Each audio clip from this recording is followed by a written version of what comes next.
Video skip करने से पहले आज की टिप्स ज़रूर देख लीजिए। ये वीडियो आपके लिए बहुत ही फ़ायदेमंद होगी। तमाम देखने वालों को अस्सलाम वालेकुम और ज़िल हज का चाँद मुबारक हो। तो इन दिनों में आपने ज़्यादा से ज़्यादा इबादत करनी है, तो इन दिनों में आपकी दुआएं ज़्यादा से ज़्यादा कबूल होंगी। अब चलते हैं अपनी टिप्स की तरफ, और जो आपके लिए बहुत ही फ़ायदेमंद है। तो अब आपको मैं बताती हूँ सबसे पहली टिप। तो आम तौर पर जब आप जामे शीरी की या कोई भी बॉटल इस तरह की ले आते हैं, मीठे शरबत होते हैं, तो इस तरह की बॉटल्स में चींटियाँ चढ़ जाती हैं। जितना भी आप ढक्कन को जो है वो अच्छी तरह ढक लें, तो उसके बावजूद भी आपके वो जो है बाहर वाली साइड पे चींटियाँ चढ़ जाती हैं। आज आपको मैं बहुत ही अच्छा जुगाड़ बताऊंगी। तो आपने सादा पानी ले लेना है, मीठा पानी ले लेना है। तो आपने क्या करना है, एक बॉटल में 1 गिलास पानी का डाल लें और थोड़ा सा सिरका डाल लेना है। सिरका डालने के बाद आपने बॉटल को अच्छी तरह शेक कर लेना है, जैसे कि वो साबुन सा बन जाता है, जॉग से बन जाती है, इस तरह की बन जाए। तो अच्छी तरह शेक करते जाएंगे। तो फिर मैं आपको इसका फ़ायदा बताऊंगी कि इसका क्या फ़ायदा है। तो आपका कोई भी घर में जो शरबत पड़ा होता है, लेमन का शरबत होता है, या आपके पास रूह अफ़ज़ा की बोतल होती है, जामे शीरी की बोतल होती है, उसके बाहर चींटियाँ आ जाती हैं। तो आपने क्या करना है, इसका स्प्रे कर देना है इसके ऊपर। बाहर स्प्रे करने के बाद आपके पास कॉटन मौजूद होगी, तो कॉटन से अच्छी तरह मल देना है, लगा देना है। तो लगाने के बाद आपके घर में जो भी चींटियाँ होंगी वो इनसे दूर भागेंगी। वो जो स्मेल होती है ना उसकी, सिरके की, उसकी स्मेल से जो है चींटियाँ दूर भागेंगी। और भी सिरप वाली बॉटल होती हैं, जैसे पेनाडोल वाला सिरप होता है या कोई भी सिरप वाला होती है बॉटल, तो वो बॉटल के बाहर वाली साइड पे चींटियाँ चढ़ जाती हैं। अब ये मैंने भी रखी है बॉटल, तो ये पहले की पड़ी हुई है। तो एक तो आपने जब भी इस्तेमाल करनी है इसे हिलाना है, तो दूसरा आपने ये देखना है इसके ऊपर चींटियाँ और अंदर भी फिर चींटियाँ चली जाएंगी। अब ये आप देख सकते हैं कि मेरी बॉटल पे भी चींटियाँ चढ़ी हुई थी, और मैंने इसके ऊपर भी स्प्रे की है।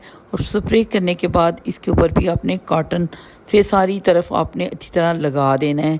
जो हमने सिरके वाला जुगाड़ बताया था, सिरका और पानी है सिर्फ, और कोई चीज़ नहीं है। तो इससे आपकी जो है ना वो चींटियाँ जो बाहर वाली साइड पे होती हैं ना, वो दूर भाग जाएंगी। तो कोई भी आपके घर में जो भी सिरप पड़े होते हैं बच्चों के, क्योंकि हमने बार बार तो नए लेने नहीं होते, तो ना ये होता है कि अंदर से ख़राब हो जाए, तो हमने वही इस्तेमाल कर लेने होते। एक तो उसकी डेट हमेशा आपने इस्तेमाल करने से पहले देख लेनी है, और दूसरा आपने इसे शेक कर लेना है, और चींटियाँ देखनी है आपकी इसके अंदर ना हो।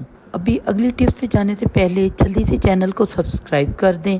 अगर आपको थोड़ा सा भी इससे फ़ायदा पहुंचता है तो प्लीज़ मेरी प्यारी बहनों इसको सब्सक्राइब कर दें और अपने दोस्तों के साथ शेयर करें, अगर आपको ये मेरी प्यारी प्यारी टिप्स पसंद आती हैं।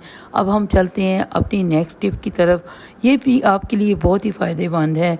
तो जब भी आप अपनी न्यू बास्केट लाते हैं, तो बास्केट में सबसे पहले शॉपिंग बैग जो है वो चढ़ा दें, और कोई भी आपके पास न्यूज़पेपर का पेज है या कोई सादा पेज है वो नीचे रख दें। और उसके बाद सोप का आपके पास खाली रैपर मौजूद होता है, तो वो खाली रैपर आपने नीचे रख देना है। इससे आपके कमरे में अगर आपने ये रखनी है तो कमरे में स्मेल नहीं आएगी। तो आम तौर पर बच्चों के पास आप पैम्पर रख देते हैं, तो ऐसी चीज़ रख देते हैं तो अजीब सी स्मेल आने लग पड़ती है, क्योंकि पैम्पर रखने के लिए आपने बार बार बाहर तो नहीं जाना होता।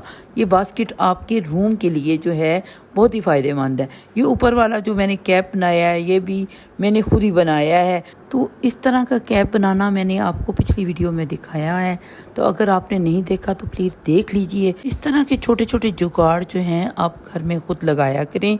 तो बजाय इसके कि बास्केट जो आपने कैप वाली बाज़ार से ख़रीदनी है, आप खुद जुगाड़ लगाया करें।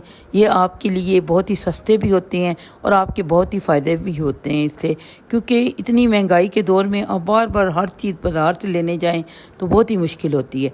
अब हम चलते हैं अपनी अगली टिप की तरफ। ये टिप भी आपके लिए बहुत ही फ़ायदेमंद है। तो दरवाज़ों में आम तौर पर चूं चूं की आवाज़ें आती हैं। तो वो दरवाज़ों में अजीब सी जो आवाज़ आती है ना, उससे उलझन सी हो जाती है, क्योंकि बाद वक़्त बच्चे सोए पड़े होते हैं तो दरवाज़े को बंद करने लगते हैं, तो उसमें आवाज़ आती है। तो आपने या तो इसमें सरसों का तेल भी डाल सकते हैं, लेकिन अब आप जो नया ज़माना आ गया है उसमें आपने क्या करना है, सोप लगाना है। सोप लगाने से आपके आवाज़ों में जो चीं-चीं की आवाज़ होती है वो नहीं आएगी, क्योंकि तेल लगाएं तो हमारा सारा सरसों का तेल नीचे गिरने लग पड़ता है, सारा फर्श भी जो है वो हमारा गंदा हो जाता है। तो इसी तरह आप नया सोप है या पुराना सोप जो भी आपके पास मौजूद है वो आपने इस तरह रगड़ देना है जिस तरह के मैंने रगड़ा है। तो इस तरह आपके वो दरवाज़े में जो चूं चूं की आवाज़ है वो नहीं आएगी।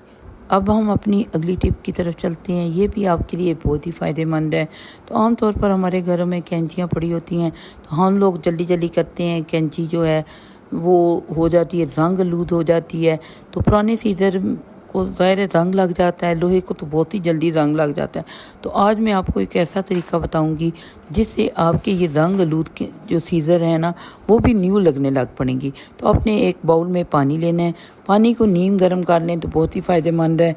तो वैसे तो आजकल जैसे गर्मी है तो पानी वैसे ही गर्म होता है। तो 1 चम्मच आपने मीठे सोडे की डाल लेनी है, और थोड़ा सा विनीगर आपके घर में मौजूद होता है तो विनीगर आपने डाल लेना है।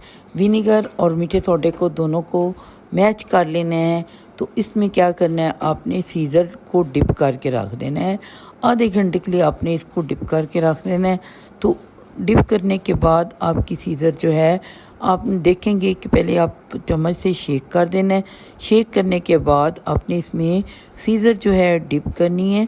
सीज़र डिप करेंगे तो आपकी सीज़र बिल्कुल ऐसी हो जाएगी जैसे कि आप लोग नई लाए हैं।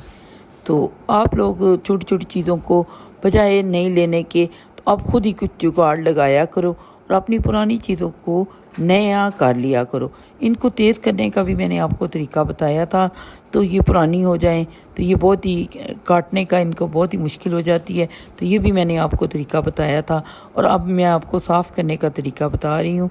इसी तरह आपने डिप करते जाना है। तो आपके पास कोई स्क्रबर हो तो उससे भी आपने साफ़ कर लेना है।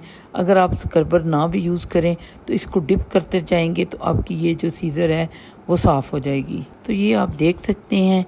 तो पानी किस कदर गंदा हो गया है, सारी मैल कुचैल जो है वो इनके अंदर से निकल गई है। अगर पुरानी हो जाती हैं तो वो सही काम करना भी छोड़ जाती हैं। तो इसी तरह आपका स्क्रबर जो भी हो वो आपने यूज़ कर लेना है। ये देख लेना है कि आपके पास ये एक्स्ट्रा स्क्रबर हो, तो वो जो किचन में आप बर्तन धोने के लिए यूज़ करते हैं वो आप ना यूज़ करें। तो वैसे तो ये किचन वाली जो सीज़र होती है उन्हीं को हमने साफ़ करना होता है। इसी तरह आपने स्क्रबर जो है अच्छी तरह उसको रगड़ लेना है, और फिर उसके बाद साफ़ पानी से इसे धो लेना है। तो साफ़ हो जाएंगी बिल्कुल, सीज़र ऐसे लगेंगी जैसे नई आई हैं। तो आप देख सकते हैं कि सीज़र किस कदर साफ़ हो गई हैं, बिल्कुल न्यू लगने लग पड़ी हैं। तो बाज़ार से नहीं लेने की बजाय अपने घर में इसे वॉश करना है, साफ़ करना है, और तेज़ करना भी हो तो तब भी आपने इसे घर में ही कर लेना है। तो ये जो है आपके बहुत ही काम की टिप है। तो अब हम चलते हैं टिप नंबर 5 की तरफ। तो अब ये देखें कि आपके घर में ये जो स्विच बोर्ड, मेरा तो बहुत ही गंदा हुआ होता, ये स्विच बोर्ड आप पानी के साथ, कपड़े के साथ जो है गीले कपड़े के साथ साफ़ करें तो बहुत ही डर होता है करंट लगने का। तो मैंने क्या किया है, इसको स्पिरिट जो है आपकी नील पॉलिश रिमूवर जो होता है वो आपने लगाना है कॉटन पर।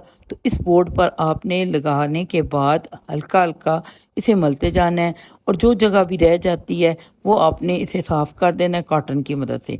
तो कॉटन से आपकी डायरेक्ट जो है हाथों की मदद से अगर आप साफ़ करेंगे या टिश्यू की मदद से तो साफ़ नहीं होगी, और वैसे भी पानी लगने से भी ये साफ़ नहीं होती, क्योंकि ये करंट लगने का डर होता है। तो इससे आपको करंट लगने का भी डर नहीं होता।